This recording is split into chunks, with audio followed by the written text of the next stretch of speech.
but they're sustaining themselves through their art. So that's why we decided to do this, because I know a lot of artists that we have here, are kind of struggling. Do I work? Do I solely do it? You know what I mean? Even for myself, it's kind of tough to kind of balance it out. You know what I mean? But I'm just solely just in there. So I'm going to introduce a few of our panelists to come down. I hope they're ready. Renee, are we ready? What? Good? All right, cool. Well, I guess I just wait till they come down. I give them a cue to come down. But how you guys feeling today? Good. Can I get a rise? Rise. Can I get a rise? Rise. True. True. Look at all these beautiful people, man. You guys just rocking it out. Look at all good stuff. All right. You guys excited for the concert tonight? Yeah. Yes, everyone who came here early got themselves a free ticket. I didn't get a ticket. I'm gonna get one, right? Don't worry, we got you. We got you. The box office isn't open until 12 o'clock. You know what I'm saying? Wow. So we was thinking ahead, but then we wasn't thinking ahead. You know what I'm saying?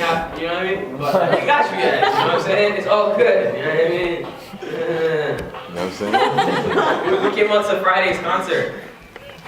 Can anybody just give a few words about Friday's concert real quick? A couple words about the concert? And the poetry was Wow! Yeah, the poetry was crazy.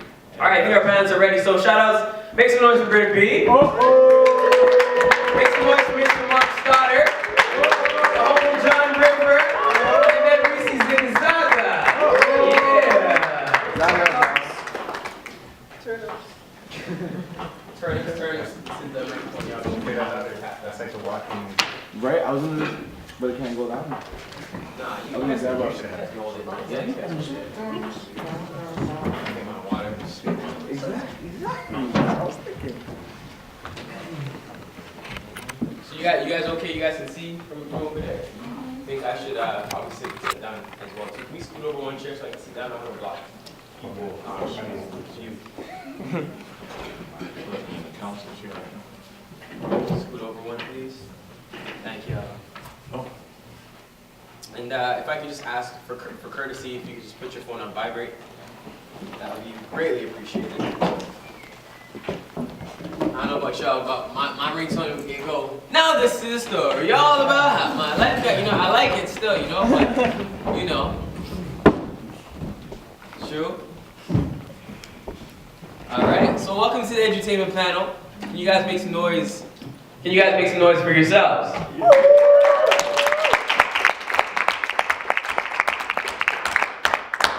Now I just want to ask you guys, you guys, everyone came here for a specific reason. There's a reason why you're here, and I really applaud you for being here at this time to come out and so, number one, support a movement that's just growing vastly, and then secondly, for supporting yourself, finding a way that you can sustain yourself. It really goes to show a lot. I know a lot of artists, myself and some who are not here, and I think they're definitely going to be missing out on some very key things. And these are some very impactful people in our community, and I'm hoping to allow you to see and understand that for today. You guys are good? You guys can see? Cool, wonderful. Okay, so first I'm just going to introduce, or have these four beautiful people introduce themselves, and then we'll kind of get into it, okay? Cool. Good morning, everyone. Good morning. Yep. All right, so my name is Britta, aka Britta B. Yay, you know me, and I am a spoken word artist living downtown Toronto, straight up out of Regent Park. I didn't grow up there, from Kingston actually, but I've been living in Toronto now for 4 years and doing my thing. So yeah, you'll get to learn more about me. Yeah. Good morning. First name is Mark Stoddard. Not first name, but First name Mark Stoddard. nickname, people call me Corrupt. That was, I'll get to that story, but that's a nickname that I go by. Wow, what do I do? I'm more of a visual communicator. Kind of guess I use that word because I learned to adapt to different aspects of my career. From being a fine artist, graphic designer, web designer, clothing line. So these are the skills that I just attained throughout my journey. And the one thing I do is just sharing knowledge. And the clothing line is live with word, as you guys can see from the branding. We'll get to that as well. Well, my name is John River. I'm from Mississauga. I'm 19. I'm an artist. I also founded Up City. And thank you guys for coming out. everyone, my name is R.I.S.E. I'm known for 3 movements: Zigazagger Productions, which is a photography company that I started about 10 years ago, 500 Brands and Acts of Beauty, a street, the pursuit of positive change through beautiful thinking, and Abuse Survival Stories, which is a nonprofit event series I created for survivors of psychological, sexual, and physical abuse. So I'm known for different things, but really I'm an artist, and my goal is just to bring beauty to the world. Amazing. Before we continue, I just wanted to ask you guys real quick, just so, for those who might not have heard, do any of you guys work? Do any of you guys work for anybody but yourselves? No.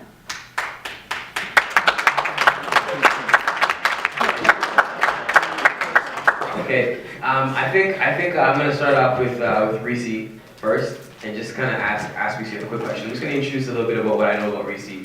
So even before I get to that, if you guys see the branding behind all of this, these 4 people played a keen role as far as putting all of this together. So as you can see, Britta and John were actually the poster boy and poster girl for this beautiful branding here. R.I.S.E was in charge of taking care of the photography and just the visual of what she wanted to see. And of course, the man himself who packaged it together with Mark Stoddard, right? So I want to start with R.I.S.E and just really quick. R.I.S.E has this very interesting story about how she got started when it comes to photography. And I feel like for a lot of us as artists, we find this inspiration in different ways. There's different ways to find this inspiration. And when I heard R.I.S.E.'s story for how she started getting into photography, it kind of blew my mind. I want you guys to get an understanding of this person because she's worked with people, she's actually taken photos and done packaged people such as Drake, The Game, Maya, and there's a few other names that I haven't listed, but for her to be doing what she's doing and the story behind it is really interesting. So you just get into just a little bit about how you got started with photography.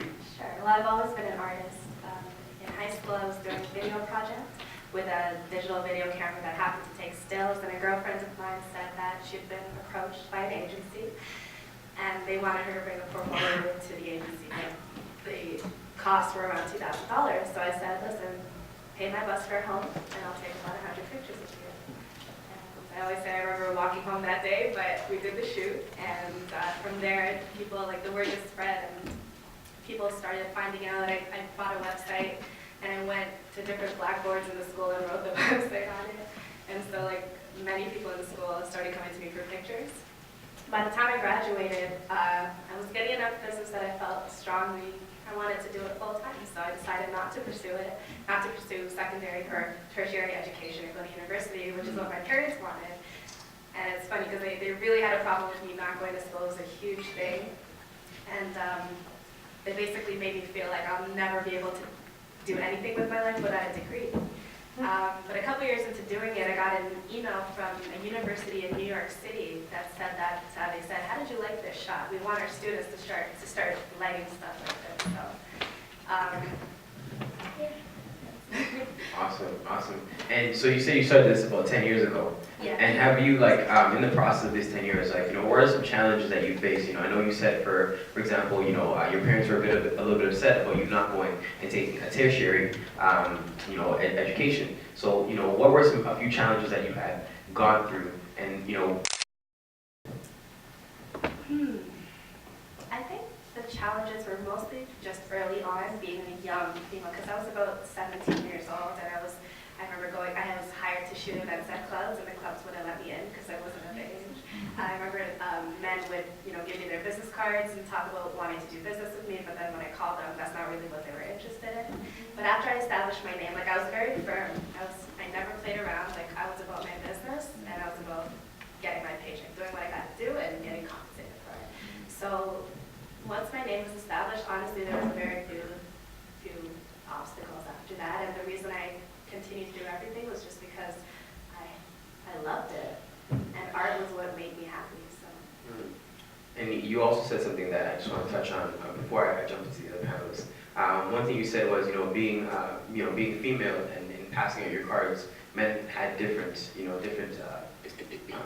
ideals than you did. So, can you give some advice to some women who are out here, or even some men, as to what it feels to be a woman in the industry and to have these obstacles that you kind of face? My advice would be just to put your foot down and be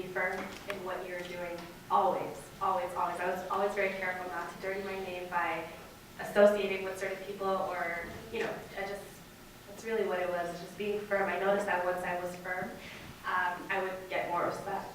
If I said I'm not doing a shoot without contracts, I would get more respect. And it would also weed out the people that weren't serious. That's amazing. Thank you. Thank you very much, Rixie.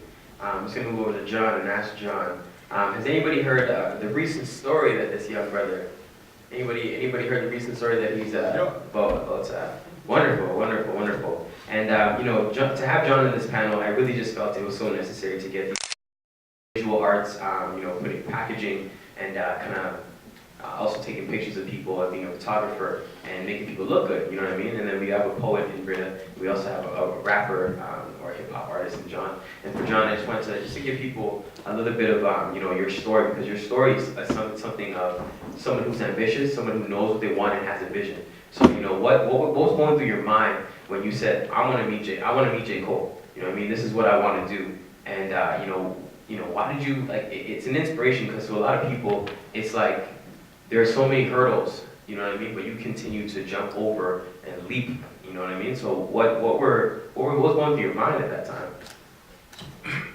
I think the biggest thing with that story is that nothing was really going through my mind at all.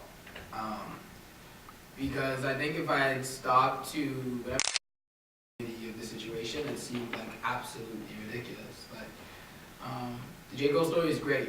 It's a wonderful story and it's great to read, but that's really 1% of what I do on a daily basis. If you look at both days of that story, both parts of that story, I should say, it really happens over a span of 10 days. There's 365 days in a year. So the other 335 days,